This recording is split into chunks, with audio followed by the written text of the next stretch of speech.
Everybody. Thanks for joining me in the music room. Recently, I did a video called Is This the Best Time Ever for Reggae Reissues? Looking at some of the new re-releases of once impossibly rare reggae LPs, out of print for decades, very expensive to track down on the secondary market, now reissued, easily available at our fingertips, seemingly more of them coming out all the time, bumper crop over the last couple of years. And that put me in mind of some of the albums that were recorded at the time, but never released for whatever reasons, but they're out now through the auspices of hardworking reissue labels, individuals working to put those out to the public again. And I'm going to start off with a harmony trio that in hindsight was very influential, but at the time of their original run was just another reggae vocal group struggling to get by with the tough economics of the time, trying to get a break in the reggae music business. This was the African Brothers. They were formed around 1969 by three teenagers, Winston Morris, known as Tony Tuff later on, Lincoln Minot, known as Sugar Minot, and Derek Bubbles Howard. They decided to form a trio, partly inspired by the Abyssinians, whose ethereal and spiritual harmonies they admired. They called themselves the African Brothers, like the Abyssinians, a reference to their African ancestry, and they would have some very conscious themes to their songs, as well as some more romantically inclined ones. They recorded a song called Mysterious Nature for producer Rupie Edwards, some sides that appeared on the Micron label, but thereafter tended to focus on self-producing their own music, formed their own Ital label, and released songs like A Still Tongue, progressive reissue there, and Practice What You Preach. These are all much more recent reissues. However, by the mid-1970s, the group went their separate ways. Sugar Minot ended up at Studio One, helping to revitalize the label's fortunes in the latter half of the 1970s and releasing the first of many solo albums at Studio One, becoming a reggae superstar, while Tony Tuff, Winston Morris, had his own very respectable career. I did a whole video on Tony Tuff when he passed away a while back, while Derek Howard moved into production of other artists. But incredibly, the group never released an LP during their run. They had some offers, but wary of dealing with sometimes unscrupulous reggae producers, they held off. In 1987, an LP called Collector's Item released some Sugar Minot solo songs alongside African Brothers material, but it would take until 2001 before the African Brothers had a whole album of their classic early 1970s recordings, when the American Easy Star label released the African Brothers Want Some Freedom. This includes the very politically charged title track, the spiritual Lead Us Father, very reminiscent of the Abyssinians, Mystery of Nature itself, Practice What You Preach, and the stunning Righteous Kingdom. I have a bit of a somewhat related story to Righteous Kingdom. I actually heard that song performed live, not by the Abyssinians or the African Brothers, obviously, probably around the time this came out, 2001. I went to a reggae show downtown, might have been Burning Spear, but the opening act was a group of white, dreadlocked, college-age guys, I think 3 of them. They did some roots harmonizing, did some Nyabingi percussion, even did some dance hall style DJing. They'd obviously spent a lot of time listening to reggae records, and a highlight of their performance was a stunning a cappella version of the African Brothers' Righteous Kingdom. I can still remember listening to that more than 20 years later, enough to give you goosebumps. The only time I'll likely ever hear an African Brothers song performed live. Those guys were selling some of their CDs at the show. I've kicked myself ever since for not buying one because I never heard of them again after that. I think they were from Seattle, and they were called the Alpha Roots Transmitters. But the African Brothers, a very influential group, never recorded an album, had to wait until 2001 for the Want Some Freedom compilation on Easy Star Records. They would later have a reunion a couple of years later, but sadly, shortly after that, Sugar Minott passed away, and more recently, Tony Tuff as well. It's a fight, it's a battle for survival. So let's fight, never fall. Let's sing the song of freedom. Let's pray for rule of righteous kingdom. Pray for rule of righteous kingdom. As his stage name might suggest, reggae singer Patrick Andy was one of the vocal disciples of Horace Andy, with his distinctive, high, frail, somewhat slurred or hiccuping falsetto. Patrick, who had grown up singing in church and school, was one of several young talents nurtured, brought forward, and given opportunities to record by legendary roots reggae producer Vivian Jackson, aka Yabby U, in the recording a number of sides for him in the mid to late 1970s, one of which, Woman, Woman, Woman, appeared as a 12-inch single on the Grove music label in the UK. After a couple of years off from recording, Patrick Andy would come back even harder than before in the first half of the 1980s, recording a quite prolific series of singles for Channel 1, including Tired Flickweed in a Bush, appearing on the Hitbound When the Dances Were Changing compilation, as well as What a Hell for producers Myrie and Marshall, appearing on Waterhouse Revisited, Chapter 2. He would record sides for Sly and Robbie, Prince Jazzbo, and others.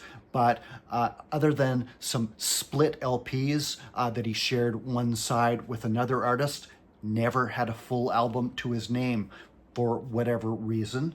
That would have to wait until 2022 when the Pressure Sounds label out of the UK put out Patrick Andy Living in Mount Zion. This was based on a tape found in Vivian Jackson's archives that the producer had compiled, that was to have been called The Best of Patrick Andy. Included some songs that had never been released, including the stunning Call on Jah, worth the price of admission just on its own. The full potency of the Yabby U touch audible on that track, as well as some dubs, some stereo mixes of songs that had previously only appeared in mono.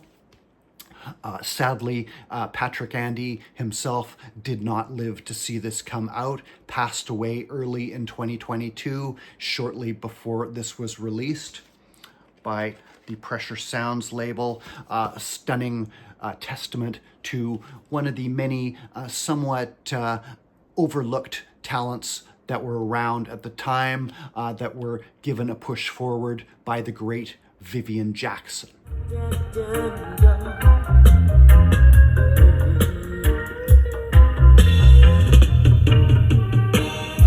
It was written down a long time ago that every man have an equal right.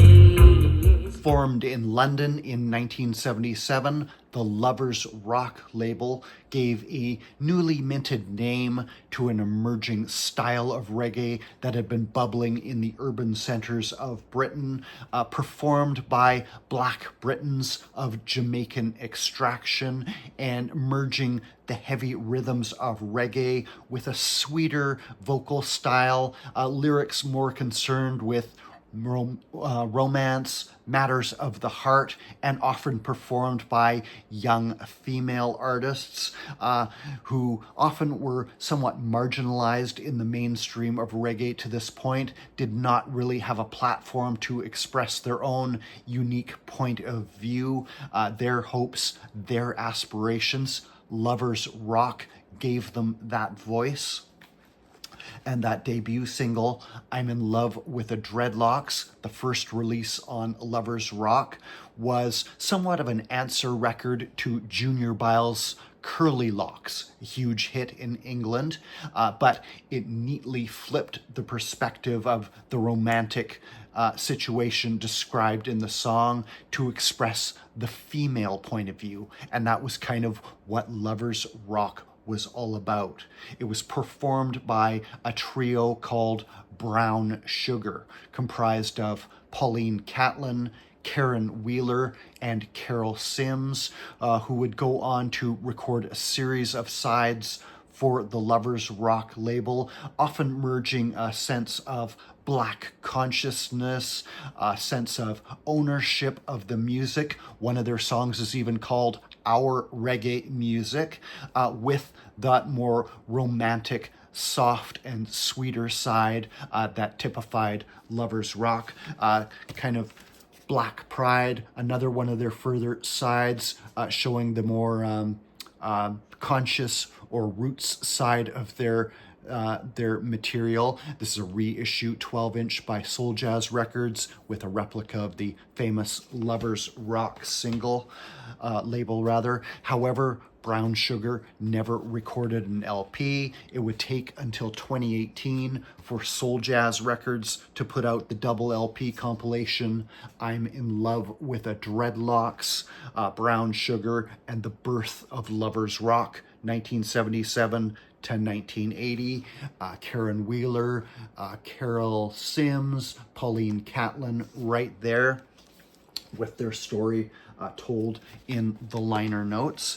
However, in the early 1980s, the group would go their separate ways, with Pauline starting a family, going back into education. Carol Sims would rename herself as Kofi, I'm not sure how that's pronounced, have quite a successful solo career, often in combination with Mad Professor, while Karen Wheeler would have a second run at fame as vocalist with Soul to Soul, as heard on their smash hit Keep On Moving. But their early material as Brown Sugar had to wait until 2018 to be collected on a full-length LP.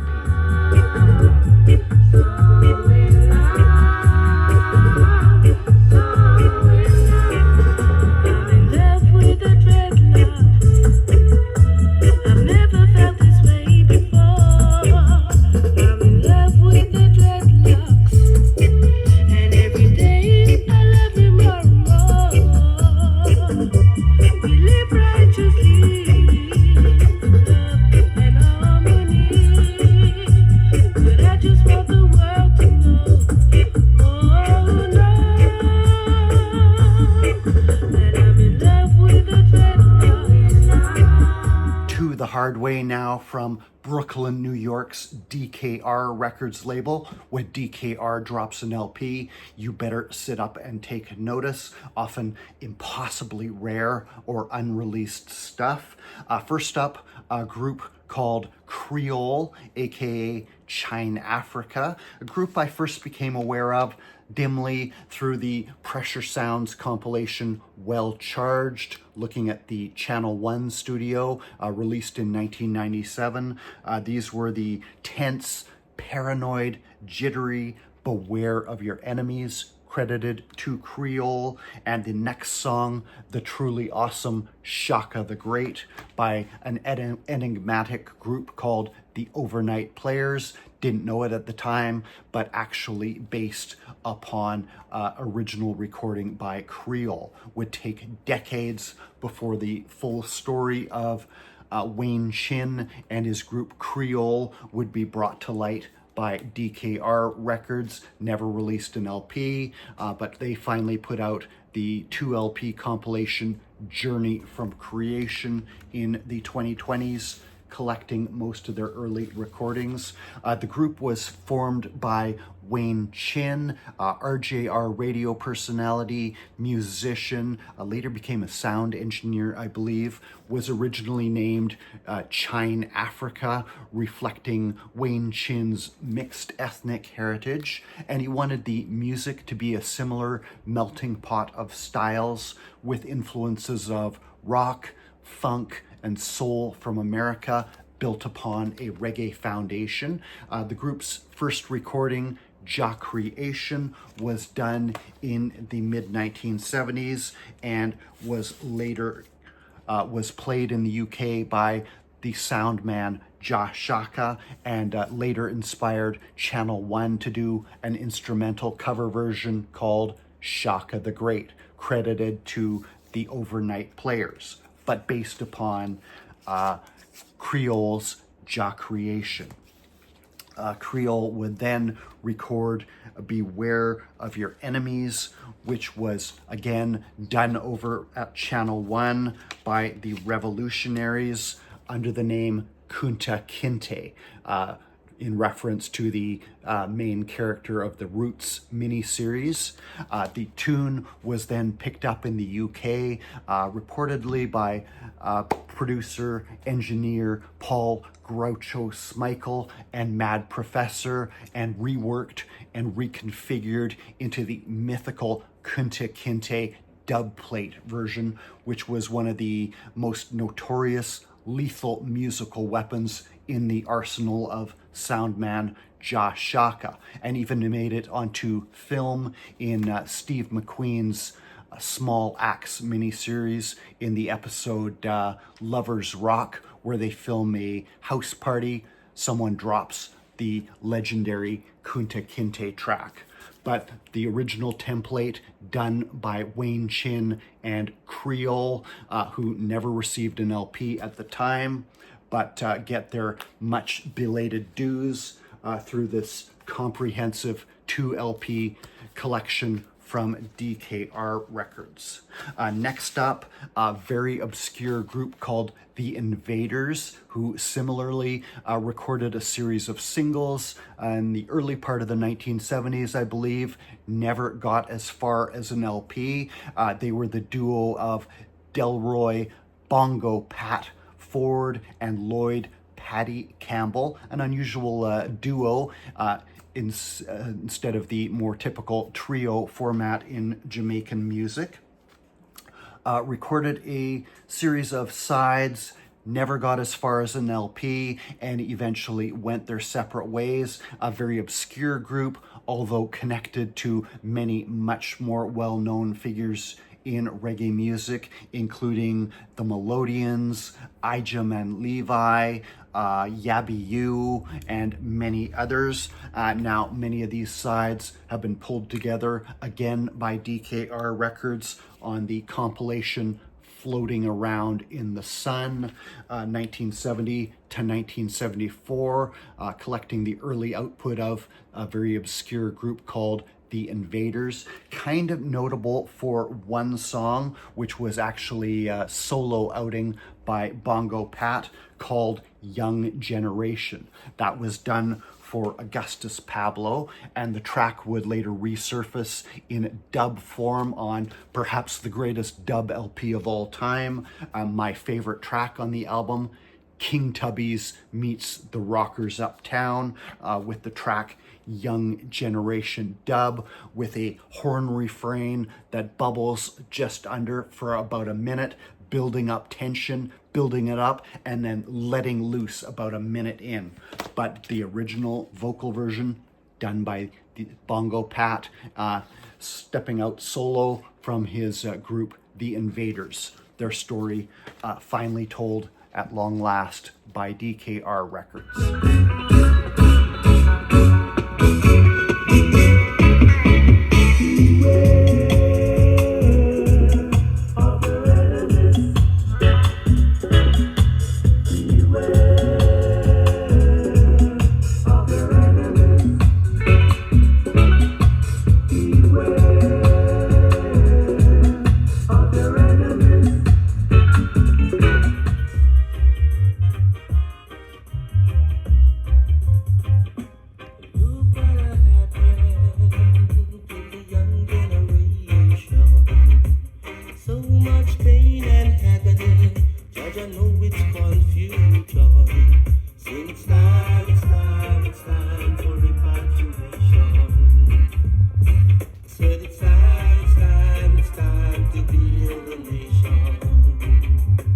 Junior Ross and the Spear, their name perhaps inspired by Burning Spear, was another roots reggae group of the late 1970s who never released an LP at the time, despite a top shelf series of singles, mainly done for producer Tapazuki. The group, although it had somewhat of a fluctuating lineup, was basically made up of three brothers: Roy Soft Palmer, who had been in a group called the Nazarenes with Prince Allah and Milton Henry; Tony Palmer, who would later record under the name Frankie Jones; and Clifford Palmer, later renamed as Junior Ross by his friend, the producer Tapazuki. The group would do some early recordings as the Palmer Brothers, including the stellar Jah Shall Conquer, a recent reissue here on the Weed Beat label, before switching to Junior Ross and the Spear for the main body of their work. Their songs would be first introduced to me in 2002 through the Blood and Fire 2 CD compilation, Prince Allah and Junior Ross, I Can Hear the Children Singing. That line inspired by the opening moments of Junior Ross and the Spears' stunning Judgment Time, running through further stellar sides like Send Me Over There, Rough Way Ahead, Jah Love, So Jah Say, Hold Them Prophecy. Not a weak moment to be found across these sides, done by Junior Ross and the Spear for Tapazuki in the later part of the 1970s, but no LP surfaced from the group at the time. By the early 80s, they seem to have split up. Finally, in 1992, Tapazuki would issue the Babylon Fall LP, collecting many of those 1970s sides, originally released in Jamaica on his Stars label and reissued in 2018 by the Jamaican Recordings label as Babylon Fall. The only LP much later after the fact appearing, collecting many top flight singles by Junior Ross and the Spear. I can hear the children singing now. I can hear the trumpet sounding. Yes, a judgment time, a judgment time, a judgment time, a judgment time. Last up for today, reggae singer Easton Clarke recorded a series of singles in the 1970s, never resulted in an LP. He first came to my attention many years ago with a song called Bike No License, telling the tale of being pulled over by the police while driving his motorcycle without a license. That appeared on an early Pressure Sounds compilation of Lee Perry Productions called produced and directed by The Upsetter, appearing in 1998. I think I bought this disc at a used CD shop called Charlie's back in the day. Used to be right downtown on the corner of Robson and Granville Streets, if I recall, kind of in the heart of the club district, explaining the non-standard jewel case there. But Easton Clarke appeared on there with Bike No License. Never knew anything else about him until a few years ago.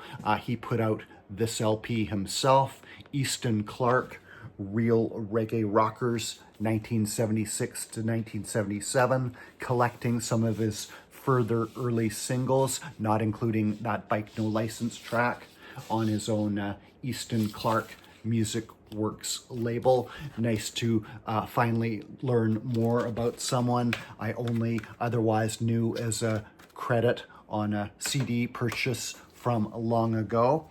So that is 7 reggae albums that never existed at the time they were recorded, but we can track them down and find them now and enjoy them, in some cases, many, many years after the time in which they were originally recorded.